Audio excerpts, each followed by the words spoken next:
Welcome to the deep dive. Today we're going to cut through some layers of assumptions, things you hear all the time. Mm-hmm. Specifically, this widespread idea that dogs, are inherently impure, maybe even forbidden in Islam. Right. It's a very common belief. So the big question we're asking is, does this actually come from core Islamic teachings?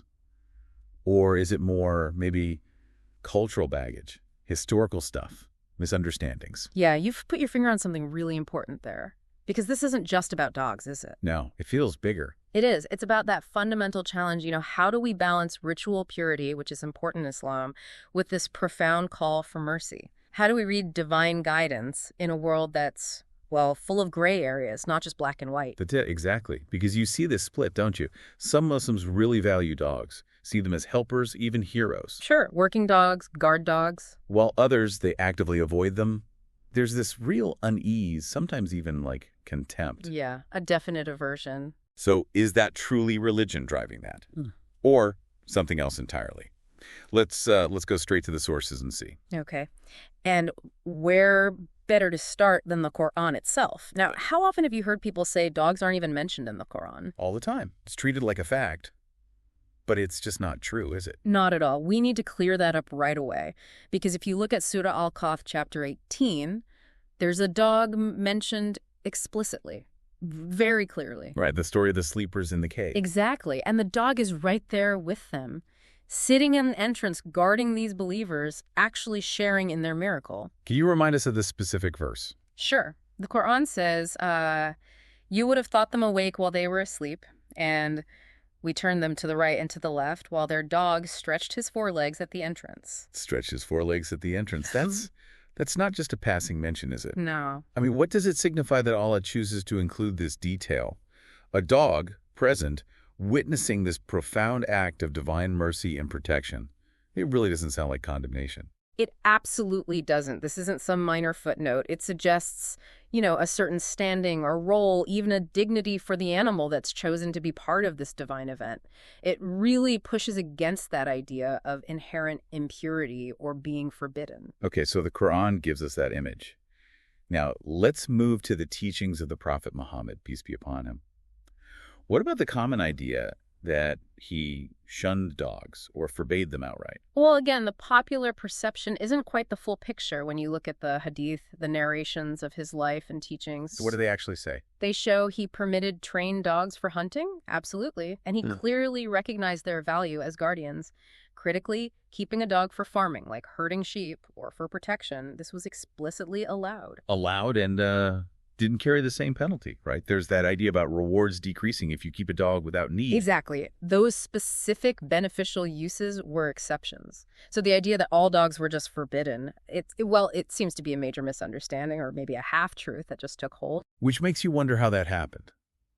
If the sources allow for these uses, why did this blanket dogs are bad idea become so pervasive in some cultures? That's the million-dollar question, isn't it? It's complex. Perhaps over time, concerns about, say, hygiene in crowded cities led to a general avoidance. Practical reasons, maybe. Could be. Or maybe an overemphasis on the ritual purity aspect, taking it further than originally intended. And then, crucially, that cultural habit starts getting framed as a religious command. The original nuance gets lost. That makes sense. And speaking of nuance, there's that incredible story, that anecdote about compassion. Ah, yes. That one is truly powerful. It's about a woman, right?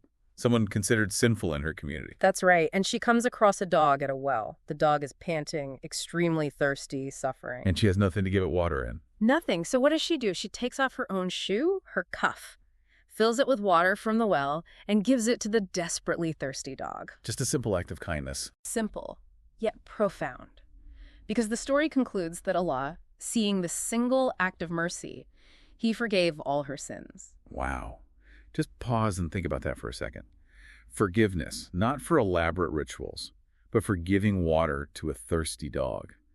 What does that tell you about mercy, especially towards dogs, in the Islamic ethical framework? It's huge, isn't it? It suggests that genuine, heartfelt compassion, even towards an animal some might look down on, can hold immense weight in the eyes of God, maybe even outweighing other shortcomings. It places empathy right at the core of faith. It's transformative. Truly transformative. Okay, but let's tackle the issue that often fuels the avoidance. Ritual purity or tahara?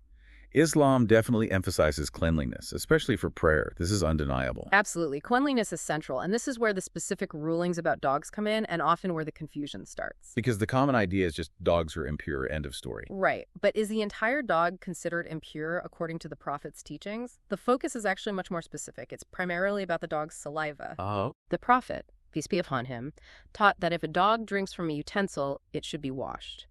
Famously, washed 7 times. The first time, perhaps with earth or sand, depending on the narration and interpretation. Which sounds like a clear hygiene measure, doesn't it? Also, Especially back then.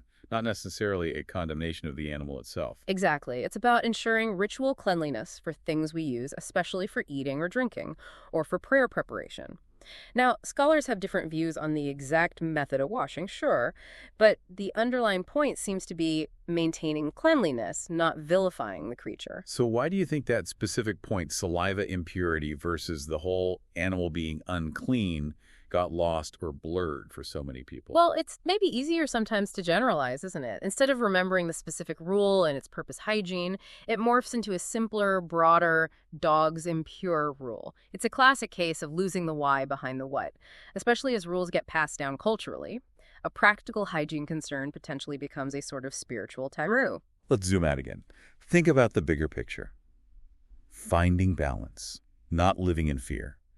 Because look around the world today, even in many Muslim-majority countries, dogs are doing vital work, guarding livestock, which is crucial for livelihoods, Detecting explosives, saving lives. assisting people with disabilities, guiding the blind. They aren't just tolerated, they're essential, respected partners in these roles. And that fits perfectly with a core principle in Islam. Mm. It's a religion concerned with benefit, with maslaha. Anything that brings good, prevents harm, protects life. These things are generally encouraged and praised. The utility of these working dogs is undeniable. So if that's the guiding principle, benefit and preventing harm, why is there still so much fear or aversion towards dogs in many communities? You really have to ask, is this coming from the religion itself, or is it culture wearing a religious cloak? It's something for all of us, to reflect on personally. And this connects directly to another critical point: the absolute prohibition of cruelty. The Prophet's warnings against harming animals were incredibly strong, stern. Yeah, that story about the cat. It's chilling. It is a woman condemned to hellfire. Why? Because she tied up a cat? Didn't feed it, didn't give it water, didn't even let it loose to find its own sustenance. It died because of her neglect and cruelty. So if that's the consequence for mistreating a cat, what does it imply for people who actively harm dogs?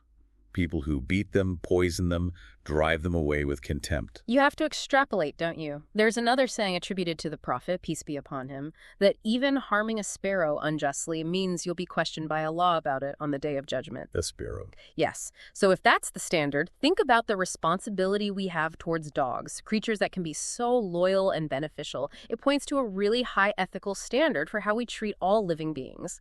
Compassion isn't just optional, it seems central. Okay, so wrapping this all together, where does this leave us?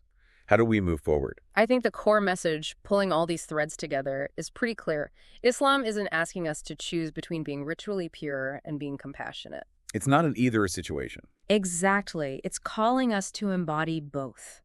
To be mindful of cleanliness for our worship, yes, but also to act with mercy and kindness towards all creatures, including dogs. So practically speaking, what does that look like? It means, based on the sources we've looked at, keeping dogs for beneficial purposes, for work, for service, even arguably for companionship in the right context is permissible. The key is managing things responsibly, ensuring you maintain the necessary cleanliness for your prayers and religious duties. The rules are there as guidance, perhaps, to help us navigate life mindfully. Not as rigid barriers designed to harden our hearts or extinguish empathy. Right. So if this deep dive has maybe offered some clarity, maybe challenged some old assumptions, we really hope you'll share that understanding. Yeah, let's try to foster understanding instead of confusion.